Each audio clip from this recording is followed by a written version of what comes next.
احنا كنفتخروا جدا باللباس المغربي الاصيل اللي استمر لعده سنوات لمئات السنين ولا زال مستمر الحمد لله بابداعات جداد وباشكال جديده. فرحانين سعداء جدا بتواجدنا في اديس ابابا في اثيوبيا، وكنحب نشكر الغرفه ديال الصناعه التقليديه لجهه الرباط سلا. إخوان والأخوات، أهلا وسهلا مرحبا بكم. غنشوفوا في هذا الفيديو هذا أول عرض للقفطان المغربي بإثيوبيا وبالضبط في أديس أبيبا. خوتاتي ما تبخلوش علينا باللايكات. إذا كنتوا أول مرة كتشوفوا القناة فاشتركوا في القناة، فعلوا الجرس باش يوصلكم كل جديد. أكيد كنتسناو منكم آراءكم في هذا المعرض وفي هذه القناة المتواضعة. تلاقوا في الأخير. ليلة مغربية خالصة شهدتها العاصمة الأثيوبية أديس أبابا باستضافتها للمرة الأولى عرض أزياء خاص بالقفطان المغربي، والذي نظمته غرفة الصناعة التقليدية بالرباط في إطار الأنشطة التي تقوم بها المملكة المغربية لتقريب الثقافات ما بين الدول الأفريقية، تفعيلا لسياسة صاحب الجلالة نصر الله محمد السادس أننا نشتغل مع سائر الدول الإفريقية جنوب وهذا الشيء هذا هو وهذا جاء في الاطار هذا اننا نقوم بهذا الاحتفال هذا اللي هو معرض القفطان المغربي، لكي نبرهن للعالم وخصوصا الدول الافريقيه ان القفطان المغربي هو قفطان مغربي محض. اذا هذه التظاهره اللي تنظمت الان في اديس ابيبا لمده اسبوع هي تظاهره لعرض يعني الصناعة التقليدية المغربية وكذلك القفطان المغربي الأصيل. فبالنسبة لنا هذه التظاهرة تعتبر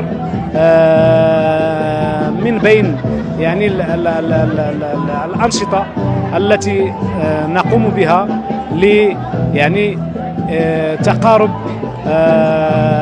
الثقافات ما بين الدول الإفريقية.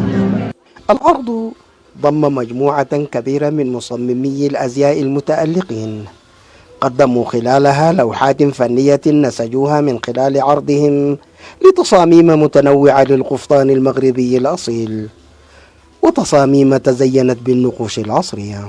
احنا فرحانين سعداء جدا بتواجدنا في اديس ابابا في اثيوبيا، وكنحب نشكر الغرفه ديال الصناعه التقليديه لجهه الرباط سلا اللي تحت لنا هذه الفرصه باننا نجيو لعندكم لاديس ابابا ونعرضوا القفاطين ديالنا والمنتوجات ديالنا اللي هي احنا كنفتخروا جدا باللباس المغربي الاصيل اللي استمر لعده سنوات لمئات السنين ولا زال مستمر الحمد لله بابداعات جداد وباشكال جديده.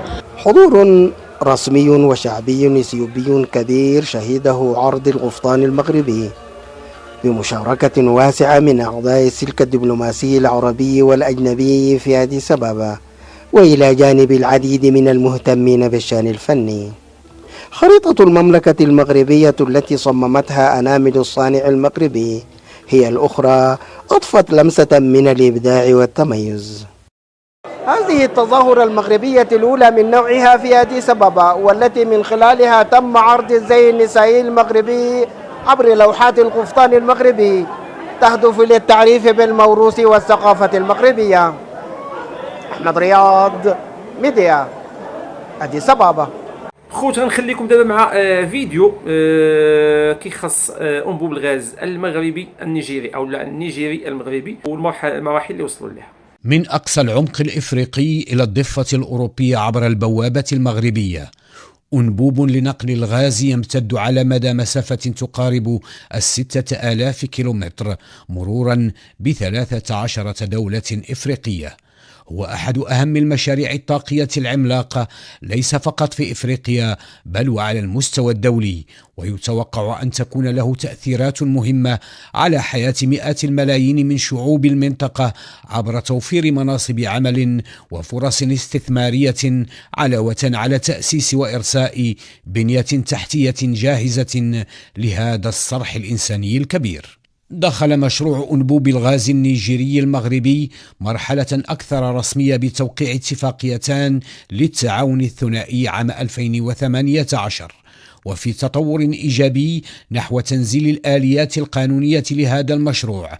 وقعت مؤخرا مذكرتان، الأولى بين المغرب ونيجيريا وموريتانيا، والثانية بين المغرب ونيجيريا والسنغال، لتضاف إلى مذكرة تفاهم وقعت بين شركة النفط الوطنية النيجيرية والمكتب الوطني للهيدروكربورات والمعادن في المملكة المغربية، إلى جانب مفوضية المجموعة الاقتصادية لدول غرب إفريقيا لتفعيل مشروع خط أنابيب الغاز مع الدول التي من المقرر أن يمر عبرها. وخصص البنك الإسلامي للتنمية وصندوق الأوبك للتنمية الدولية ما يقرب من 60 مليون دولار لتمويل دراسات الجدوى والهندسة لهذا المشروع الكبير. ففي أبريل عام 2022 أعلنت شركة وورلي الأسترالية فوزها بعقد لتقديم دراسة التصميم الهندسي الأمامي لمشروع أنبوب الغاز النيجيري المغربي. وحسب آخر التقديرات تمتلك نيجيريا 5.5 تريليون متر مكعب من احتياطيات الغاز، وهي الاحتياطيات الأكبر في إفريقيا. وفي إطار رؤية جلالة الملك محمد السادس التي تهدف خدمة الإنسان الإفريقي والنهوض بمستواه المعيشي، قدم جلالة الملك المبادرة الملكية من أجل المحيط الأطلسي، وهو مشروع قدمه المغرب إلى 4 دول من منطقة الساحل، هي بوركينا فاسو والنيجر ومالي وتشاد، ويهدف إلى تسهيل وصول بلدان الساحل الإفريقي إلى السواحل الأطلسية عبر المملكة المغربية. الحمد لله الخوت، مؤخرا ولينا كنشوفوا عدد كبير من المعارض ديال القفطان المغربي وديال الزي التقليدي المغربي، سواء بالنسبه للرجال او بالنسبه للنساء. السؤال المطروح هو واحد الدوله اللي هي مزاحبه في كل شيء وبغات تخشي نيفها في كل شيء، بغات القفطان المغربي حتى هو تستولي عليه، ما كنشوفوهاش كدير شي معارض في بعض الدول وخصوصا منها العربيه والافريقيه. انا كنعرف انسان اللي عنده واحد التراث وعنده واحد مثلا نتكلموا هنايا على الازياء، عنده واحد الزي كلاسيكي ديالو تم التطوير ديالو عبر العصور، واخا هما تزادوها في 1962 وهذا الشيء بان غير في هاد العامين الاخر. عاد ولاو كيدويو على القفطان الجزائري، كيقول لك القفطان الجزائري، وملي كترجع لبعض البرامج ديالهم كانوا كيدويو على الكسكسو المغربي وعلى القفطان المغربي وعلى الحريره وعلى سلو وعلى كل ما هو مغربي كيعطيوه الاسم. هاد العامين الاخر عاد تقلبوا واحد القلبه. على اي بغينا نشوفوهم في شي معارض بحال هكا، وحتى ملي كتشوفهم في شي معارض فكتشوفهم بعض اللباس ديال التراث ديالهم، داكشي بسيط، داكشي عادي، داكشي ديالهم. لكن باش يوصلوا القفطان المغربي والجلابه المغربيه سواء الرجاليه او النسائيه او القفطان حتى اللي كيلبسوه الرجال، لان في الاصل القفطان كانوا كيلبسوه الرجال في المغرب، فهاد الشيء ما عمرهم غادي يديروه. هما حاجه وحده، الغرض ديالهم ماشي هو القفطان او اللباس التقليدي، الغرض ديالهم هو التشويش على المغرب وعلى المغاربه. هذا الشيء اللي كاين واللي واحد اليوم في الحلق ديالهم هو الصحراء المغربيه ومدى تطور هذا الملف على الصعيد الاممي. كيشوفوا دائما الملف ديال الصحراء قربنا للحل ديالو النهائي، كيحاولوا ما امكن يديروا العصا الرويضه بشتى الوسائل وبشتى المجالات. هذا ما كان اخوت في الفيديو ديال اليوم، نتمنى انه يكون نال الاعجاب ديالكم. شكرا لكم والسلام عليكم.